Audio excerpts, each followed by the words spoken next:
Yet talks in Washington don't produce a vote to raise the $14.3 trillion debt ceiling by August 2nd, a move that could result in the U.S. losing its AAA rating. But could this be the exact kind of bad medicine the government needs to finally end the borrow and spend cycle? Here to discuss are my freedom fighters, Fox Business anchor and my colleague Cheryl Casoni, Democratic political analyst Carl Jeffers, and Cato Institute policy scholar Dan Mitchell. Dan, I want to start with you. Is this the bad medicine that we probably should be wanting anyway? I hope so, but we've been looking at these terrible numbers for a long time. We know that we're heading toward a brick wall. We know that we're going to have a Greek-style fiscal collapse if we don't fix the overspending in Washington. So the fact that maybe one of the rating agencies is finally going to say, oh, gee, we're in trouble, maybe that'll finally spark some action. But it seems like Obama and Reid are locked in on the thought that the problem with overspending is that we're not taxed enough. And I just think that's going to exacerbate our fiscal crisis. Carl, you know, it wasn't that long ago when we temporarily raised the debt ceiling, and I think the first time we temporarily raised it was in the 1950s. At some point, maybe, would you agree, maybe the only way we'll stop doing this, stop raising it and stop spending whatever we get, is to just bump into a brick wall and take care of business from there? Well, actually, Charles, we've actually raised the debt ceiling over 30 times since World War II.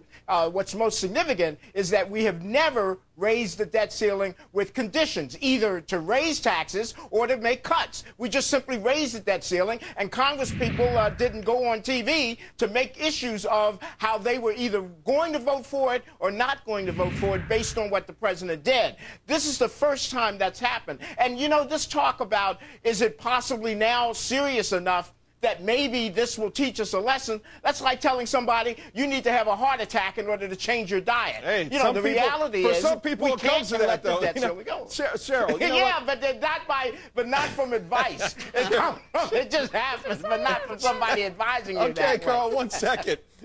Listen, right. I think most people don't lose weight until after the first heart attack, but here's the deal. That's it. There you go. Are you really afraid? I mean, I really kind of believe this August 2nd date will come and the world won't end.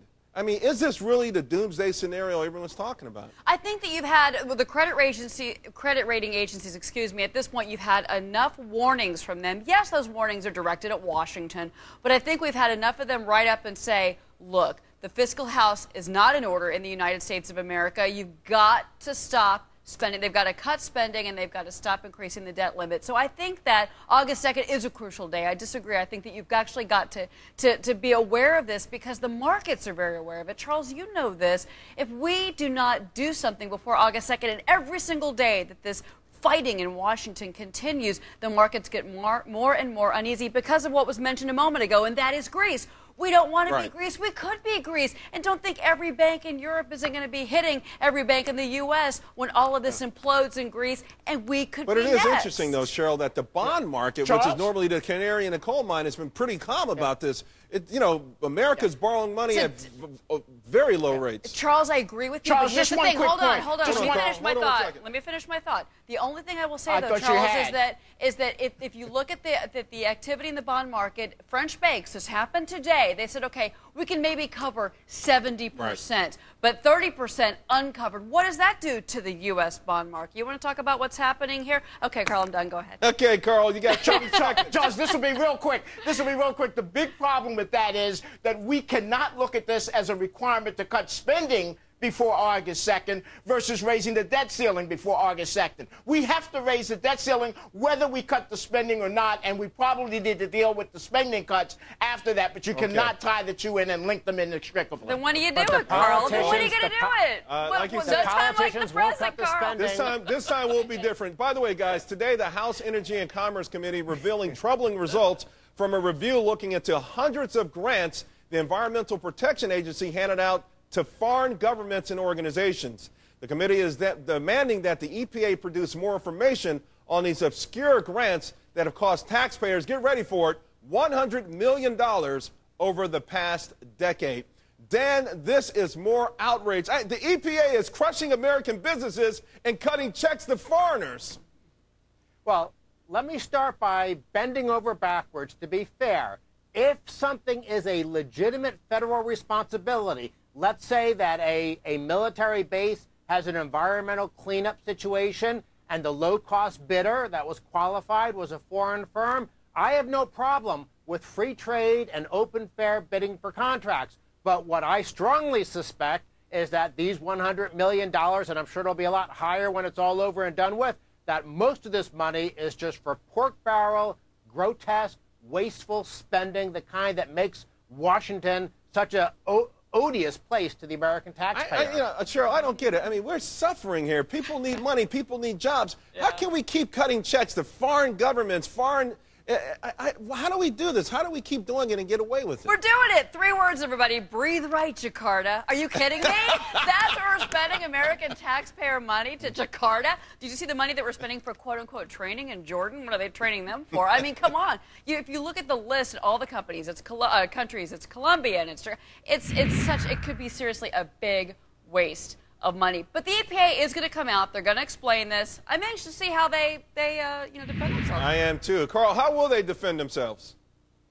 Well, Dan said that he was bending over backwards. I'm not bending over backwards. I'm leaning forward on this one because I don't know how you're going to find anyone who could defend this. The EPA is dealing with domestic issues in the United States. There is no chance that we could justify spending money to give grants to foreign countries and agencies there to do studies to impact what we're doing here. And the most egregious example for our viewers, Charles, is that China, a Chinese state governmental agency, applied for an EPA grant for over $700,000, and I believe they got it.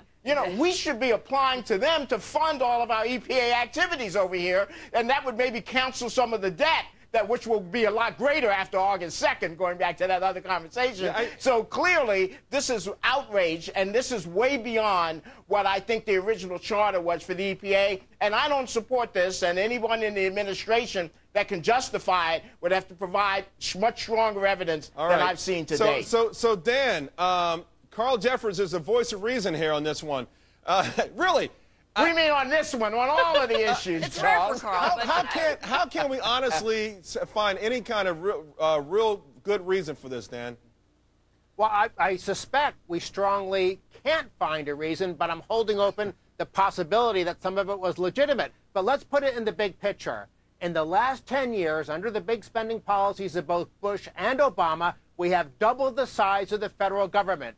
Does anybody think we're getting twice the value that we got 10 years ago? With so much money sloshing around Washington, you're bound to get more waste, more corruption, more fraud, and more stories exactly like this. Last word, Cheryl. Guys, one idea here is that, look, we're spending all this money, regulatory reform for coal companies, trying to clean up the environment in the United States. Many argue that if you don't clean up China, you don't clean up India, Vietnam, Jakarta, fine, that we're wasting our money here. That's probably going to be part of the EPA's defense. Thanks to my freedom fighters, Cheryl Casoni, Carl Jeffers, and Dan Mitchell. Keeping an eye on your personal and economic freedoms, I'm Charles Payne.